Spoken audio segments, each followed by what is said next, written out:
In the early 16th century, Ferdinand Magellan, a skilled Portuguese navigator, harbored a daring dream. With conviction in his heart and an ambitious proposal in hand, Magellan approached King Manuel I of Portugal. He stood before the royal court, passionately presenting his plan for a westward expedition. He believed fervently that by sailing west, he could reach the lucrative Spice Island without facing the formidable obstacles of the Portuguese-controlled eastern trade routes. The king, however, was skeptical. He hesitated to support Magellan's audacious idea, feeling it might challenge Portugal's established dominance in the spice trade. Fueled by unwavering determination, Magellan turned his sights toward the neighboring kingdom of Spain. He soon met another transplanted Portuguese named Diego Barbosa, and within a year he had married Barbosa's daughter, Beatriz. The well-connected Barbosa family introduced Magellan to officers responsible for Spain's maritime exploration, and soon Magellan secured an appointment to meet the King of Spain. Magellan journeyed to the court of King Charles I. Magellan articulated his proposal once more, emphasizing the potential wealth and glory that awaited Spain through a westward voyage. Despite initial reservations and financial constraints, the Spanish monarch found itself intrigued by Magellan's vision. The king saw an opportunity to expand his empire, gain access to valuable spices, and claim new territories. Eventually, he provided Magellan with the support he needed.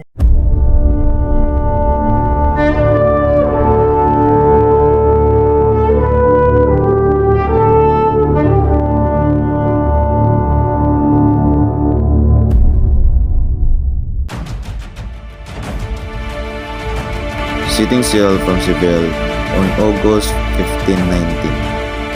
They embarked on their journey well equipped, carrying provisions for 2 years.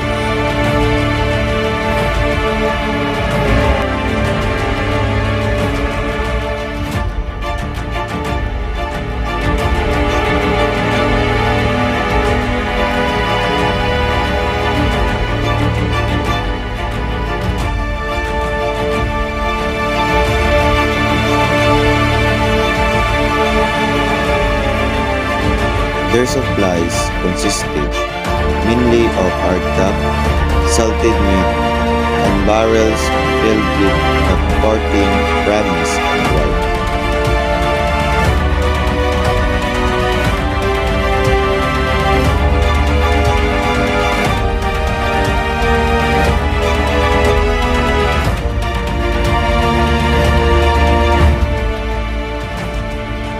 The ship cut through the waves, leaving the city behind as they ventured into the unknown, their feet intertwined with the rhythmic dance of the sea.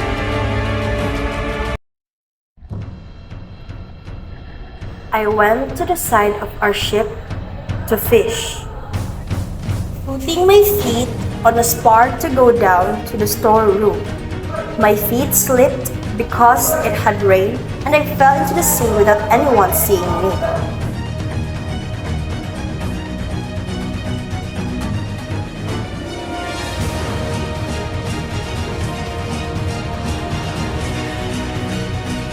But with luck, I found my left hand grabbing the side of the ship. I almost began to cry when a boat came and helped to pick me up. While the ship were anchored in the mouth of San Julian Harbor in what is now Patagonia, Magellan discovered the three mutiny. Crewmen gather around. The leader may challenge us, but our resolve must not waver. Many of the sailors were desperate. They saw the weather turning against them, and they know that their Captain General would never turn back.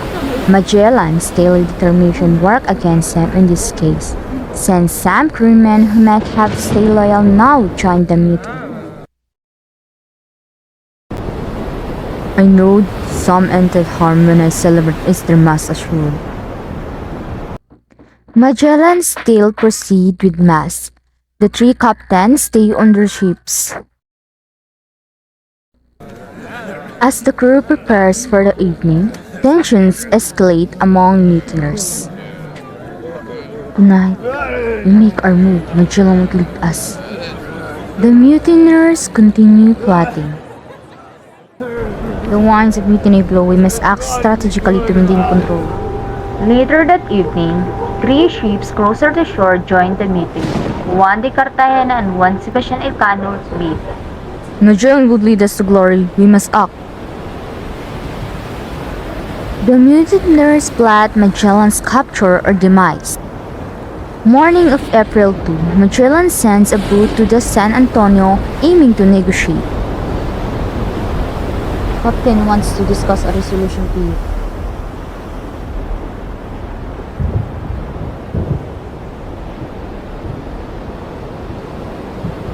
Let's discuss a resolution. San Antonio captain refuses. Juan de Cartagena, you have been guilty of an unpardonable crime. You have never had any provocation from me to seek my life. My chief fault in your eyes is that I'm a Portuguese and not Spaniard. But you will know that the sovereign of Spain had entrusted me with a command of this fleet and had given me all power to direct its course. You have vined and rebelled against the king in assuming to declare yourself its commander, and you have sought to gain this by bloodshed and murder. Cartagena, you deserve no pity. Prepare to die. You are to be shot and quartered, and your body shall be fixed on a stake, set up on this strange shore. The mutineers stand by their captain's death. Offer little resistance, neutral ship captain switches alliance, joining Magellan. Tonight, we celebrate a victory against the tides of mutiny. Loyalty prevails. Magellan reflects on the challenges overcome. Prevalent, we find strength in unity. Our journey continues.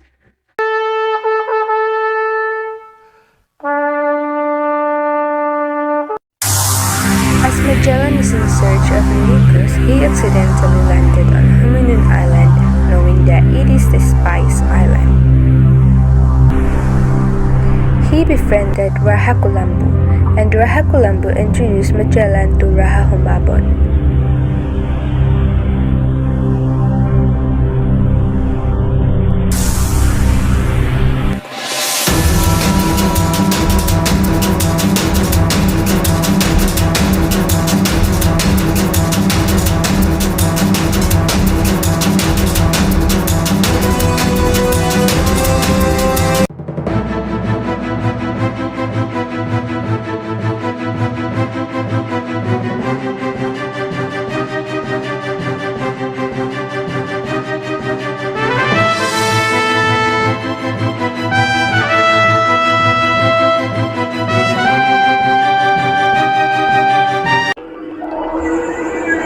After they became friends, Rahumabon tried to convince other neighboring datos to support the Spaniards.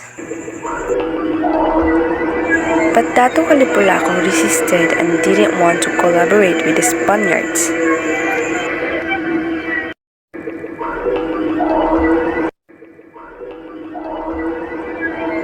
Magellan tried to scare Lapu-Lapu, but Lapu-Lapu bravely fight the Spaniards.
After the Battle of Mactan, Antonio Pigafetta and the crew who survived went back to Cebu. Raha Mabon welcomed them and hosted a feast in honor of Spanish.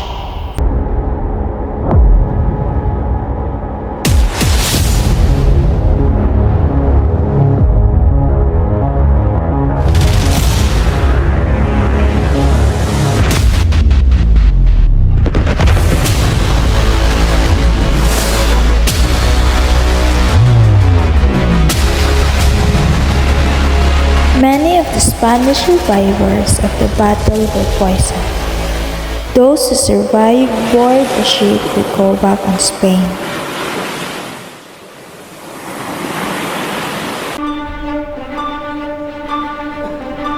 Serrano and Barvos voted new leaders killed shortly thereafter by poison. Mendez, Espinosa, and Elcano are the new leaders of the navigation.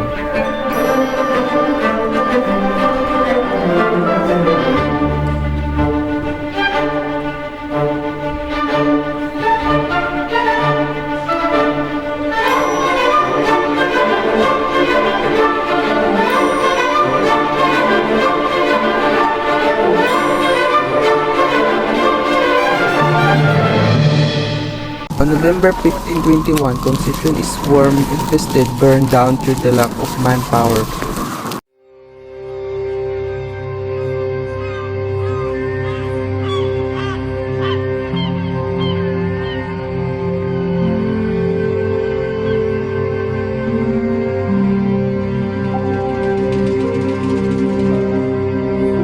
Trinidad is damaged, stays behind for repair, captured by Portuguese and later wrecked in April 15, 2021.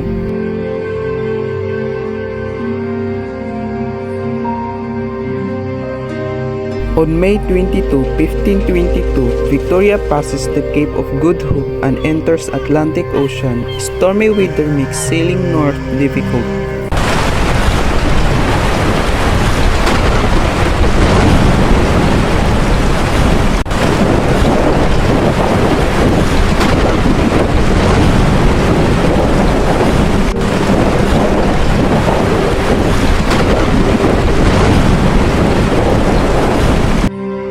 On September 1522, almost 3 years to the day after starting, 19 survivors and one ship returned to Spain after circumnavigating the world.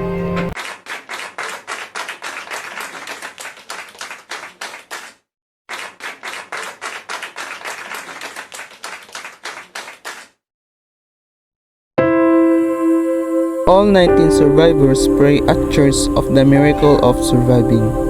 News of the arrival of Victoria and the successful voyage around the world spread rapidly and caused great commotion.